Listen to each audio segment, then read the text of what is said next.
Okay, let's get into our last and final topic.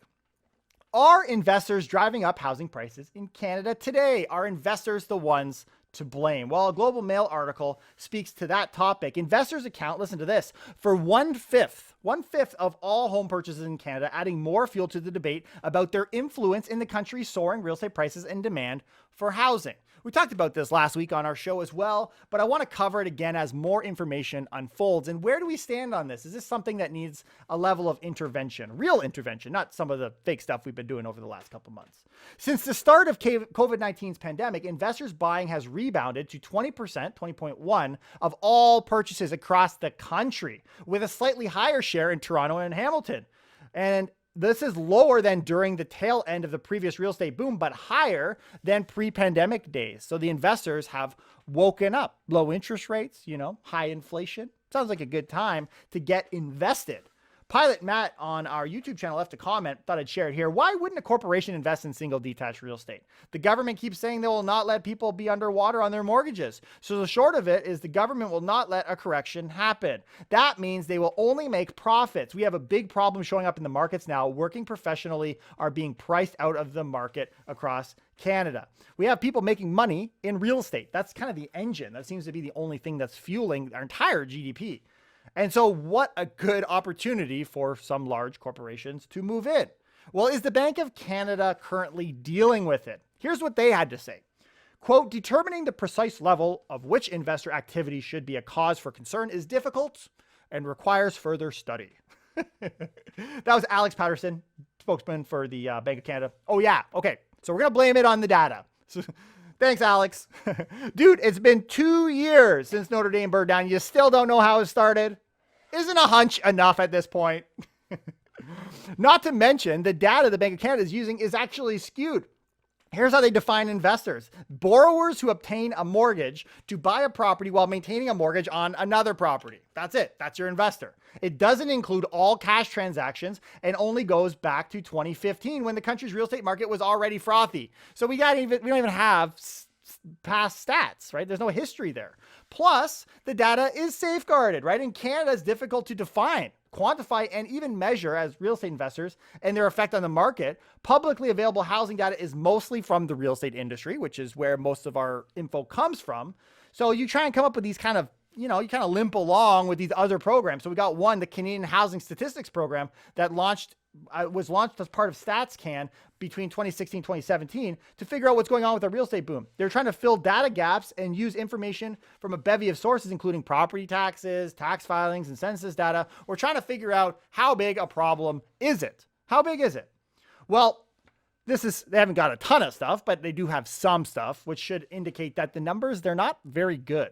One of the program's most revealing reports is from 2019 and examined properties that were, quote, owner occupied in 3 provinces. It found the highest level of investor ownership in the residential area near University of BC in Vancouver, student housing, immigration. Immigrant numbers on the student side are actually really high right now post-COVID. We're seeing what they found, though, that's 47% of all property types were held by investors. That's not 1 in 5. That's almost half. It also found that in Toronto, more than 1/3 of condo market is owned by people who do not live in the units and who either rent them out or leave them empty. So it's not just a them thing, it's an us thing too. So you know what's the difference between a Toronto condo and a dumpster fire? A dumpster fire creates light and heat.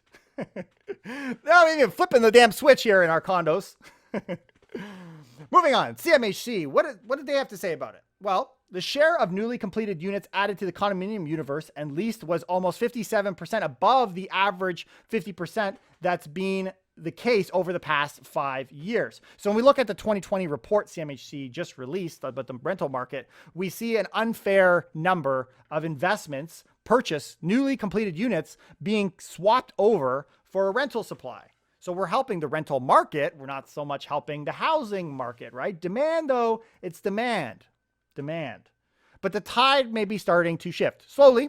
I think channels like us, I mean, as an investor myself, I love the idea of creating wealth in real estate. I think it's a fantastic thing. And I think you should also be taking advantage of it today.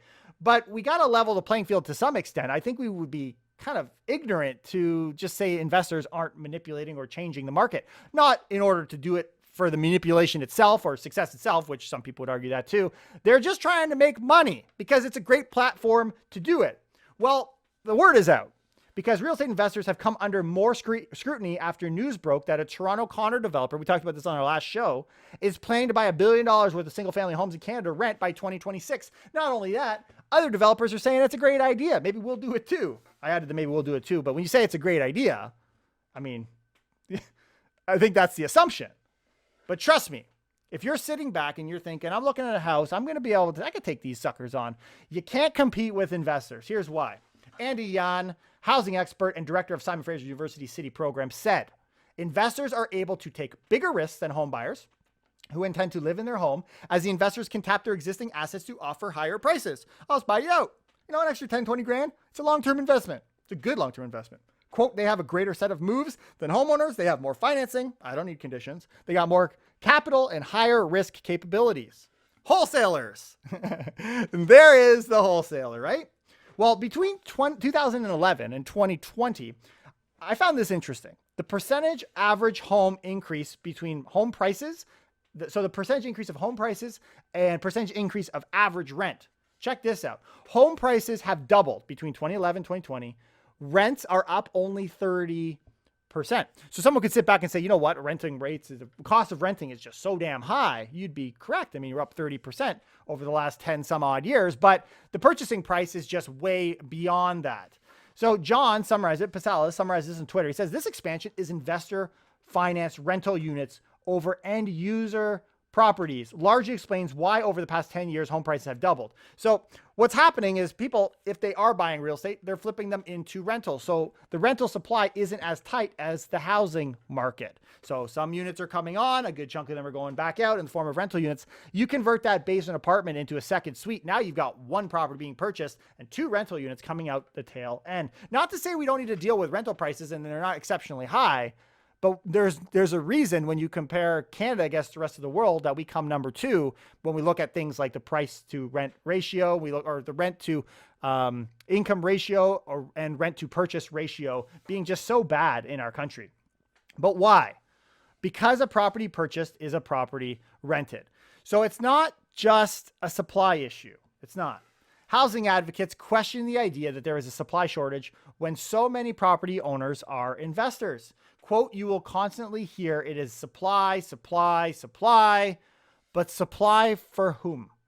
Where is their supply crunch? Because investors are getting theirs, renters are getting a whole lot of extra stock. I think the one that's struggling with supply is available housing for end users. If you want to help Canadians, just tell them they plan to slow down investors.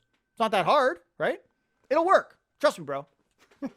That said, I got fired from my job as a masseur. There wasn't any specific incident. Apparently, I just rubbed people the wrong way. But is CMHC planning on slowing down the developers taking supply? Is there something going to happen? No, in fact, CMHC's deputy chief economist said that Core Model, this is the business that was targeted for spending $1 billion, their model, they say, does not reduce the supply of housing. Quote, they are shifting it from home ownership to rental. What's wrong with that?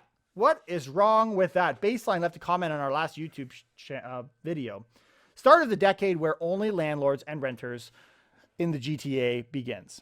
And that, I think, is what we're seeing unfold in front of us today. And if you're okay with that, then I'll be okay with that. If it's something that we want to nip in the bud, I think the way we're going to do that is by actually putting some limitations and protecting housing, as we've seen other countries around the world doing it, from just being eaten up as an investment vehicle and also being offered as something that matters, like housing. Like and subscribe to our show if you haven't already. Please leave us 5-star rating and review. And I love to share someone's review, which I got one from Mathis Lefranc, who said, relevant, interesting investor stories and real estate news delivered with a touch of humor. Love it. Highly recommend to anyone interested in real estate and about the GTA market. Keep it up, Bradley. If you guys think so too, I encourage you guys, share it on Instagram. Do what you got to do. Push the channel, guys. Really, we put the time into this. I mean, I'm researching this myself. I figure, you know what? Why not let everybody else know? And that's really where this whole podcast has originated. And you guys have helped us get to that number one spot. But I'm hoping to get away to a cottage this weekend. Definitely using sunscreen this time. I got a 3rd-degree burn the other day, and needless to say, it was getting on my nerves. I'm going to leave it there, and I'll see you guys next time. Take care and keep it real.